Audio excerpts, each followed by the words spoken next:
Hey everybody, welcome back to KTSC Sports Talk with your host Justin P.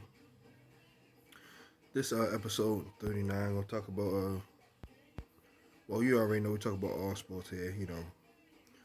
For those who are new to the channel, NFL all the way down to college baseball, basketball, women's baseball, boxing, wrestling, UFC, NASCAR, the whole shebang.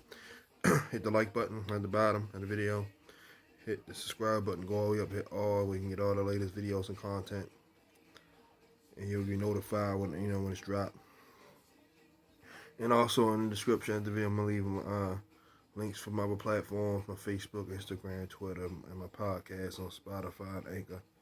Called same thing, KTSC Sports Talk. My other podcast as well on Podbean and Spotify, BYO Sports Talk. I took a little hiatus on that. I'm gonna start doing more episodes on that shortly. I've been a little busy back coaching football in between work, so I'm just trying to balance everything out. So just stick with me, everybody. Okay, all right. Talk about Sammy Watkins. He visited the Ravens today. We missed out on Juju Smith-Schuster, Corey Davis, uh, Marvin Jones Jr., Kenny Galladay, Will Fuller. So we brought in Sammy Watkins. Excuse me, I'm low. Brought in Sammy Watkins to see, just try to fix our receiver woes. Not that it's a lot of, not that there's a lot of, woes in the receiving core, because we got a lot of young guys that's trying to improve. Hollywood's getting better each year, getting more confident, getting stronger. Boykin, he got to just hit that switch and just become, become a dominant beast, because he's 6'4", 220. Got the body of a guy that's like he should be like, or his DK Metcalf stuff, like how he is. They both the similar size. DK is just 10 pounds heavier and 1 inch shorter, And we got two wild card guys who didn't really get a chance to prove themselves last year, because they had guys like Willie Snead and all them in front of them. Devin Duvernay and James Prochet took them took Devin Duvernay in the 3rd round last year. Took James Prochet in the 6th. Prochet was mainly the punt returner. He had one little catch. That was a pretty good route on a zig in, zig out route. Turned the corner around. After that, we never went back to him. I don't know why. Duvernay, same thing. We just used the primarily jet sweeps, kick return. We ought to definitely use them guys more than with the high of excuse me, I'm so sorry about the parch. I'm a little soda right here. And with the high of Keith Williams and T. Martin, to elevate the passing game and to help the receivers with their technique, so we should see some more improvement. And we'll have an off season this year, because last year we had no off season due to COVID, no training camp, no preseason, mini camp, nothing. We had to just get on the field and just practice. So Lamar didn't have no chemistry with the new guys. So like I said, back to Sammy Watkins. He came here to visit. He had some familiarity with offensive coordinator Greg Roman. He had his best season in him in 2015. He had 62, 63 catches. Sorry, I don't know what it is. I don't know. Sorry, it's about to change. Over 1,000 yards, 9 touchdowns. So, Keith Williams actually was his personal receiver coach, so he has a rapport with him as well.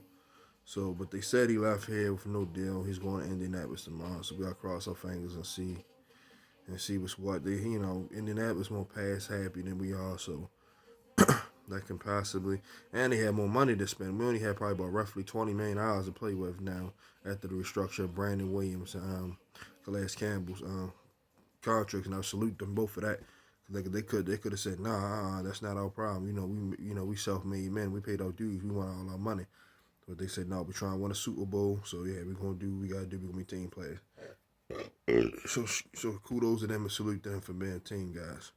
Like I said, man, they have kids and families to feed just like everybody else, and I respect them for that. Everybody's willing to do that, and rightfully so, because you bust your ass up there, you can never play another down in this league, and you want to make sure you got all yours. Same thing if you get hurt on the job, you want to make sure you got all your money.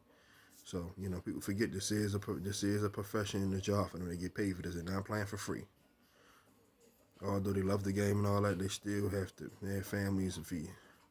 But anyway, so he left here with no deal. I'm guessing they're saying the visit went pretty good. It's concluded. So we'll see what happens from there. But you normally when a guy signs, they normally don't leave here without a deal.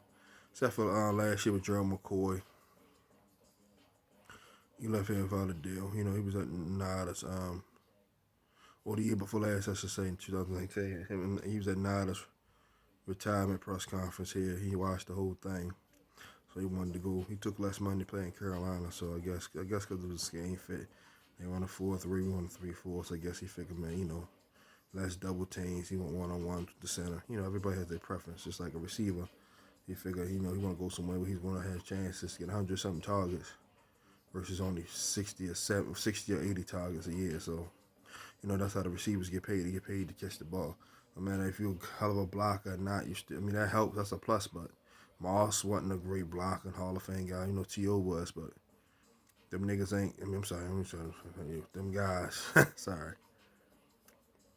Them guys ain't getting to the Hall of Fame by because they broke a stock blockers. Like, you know what I'm saying? That's only get you for so long. That'll keep you on the roster for a little bit. At the same time, you make your money by catching the ball. That's just like a running back. You can be an outstanding blocker, but if you can't catch up the backfield, you throwing the ball and you can't hit the hole. You can only be good. Not like they turn you into a fullback. You're not gonna be like that useful to them. So we definitely gotta use the receiver more. Cause that's why I think that's why guys are turning us down because of the system. They love the organization. I think if Greg Roman wasn't the OC, what was that? If we had North Turner, Gary Kubiak, or Jim Caldwell, somebody like that, or Sean McVay, or you know even Doug Peterson as the offensive coordinator, they will play here. They'll play here, but Greg Roman's offense is so limited, so they're like, nah. You know, I love Lamar, I love the organization. They all, you know, winning culture, but I got to get my bread. The only way I get the bread is get my target, so I can't knock them for that. So we shall see. We'll keep our fingers crossed. Like I said, T.Y. Hilton's out there, but I think he's going back to Indianapolis. Not for certain, but that's what it's looking like. You know, give Carson some more. Give Carson a security blanket.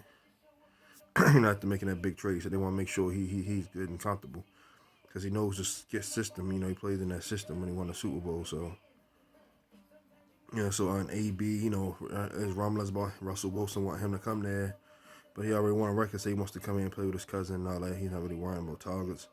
You know, I think that's cap. He's just saying that to get on the team, but I think, like I said, the pros of getting a guy like AB, Hall of Fame talent, first team All Pro talent, Pro Bowl talent, All World. Like I said, he's still a top 10 receiver in my book, even with even with him being away from the game. So, you know, he's gonna get, you know, he's gonna play hard, catch the ball, you know, do what he gotta do, make people miss, embarrass him. Bad thing is he gonna be willing to sit here and be okay with us running the ball 30 times a game? Because between Gus, Dobbins, and Lamar, we're going to run the ball between 35 times, 40 times. Them two getting at least 15 carries. And Lamar might run for his 7 to 10 carries. So hopefully that goes down. But then the tight end got to get theirs. Andrew got to get his love. So you got to understand. And if we win it and he okay, but he, like I said, he already been All Pro, all this and that. Is he, you know, do you want to get another Super Bowl or you just want to pile up stats? Like same thing with Sammy Watson. You got a Super Bowl already. Been in Pro Bowl and all that stuff like that, whatever. So you trying to win another chip, or you just want to pile up stats, or just get a payday, huge payday? You know you're not gonna get it because it's injury history. So you know, hopefully, you know they have a change of heart and come in. And like I said, he helped the young guys, Hollywood. A lot of receivers are young right now, all of them. Helped the young guys, Hollywood, Devin Duvernay, Prochet, Miles Morgan, helped groom them guys.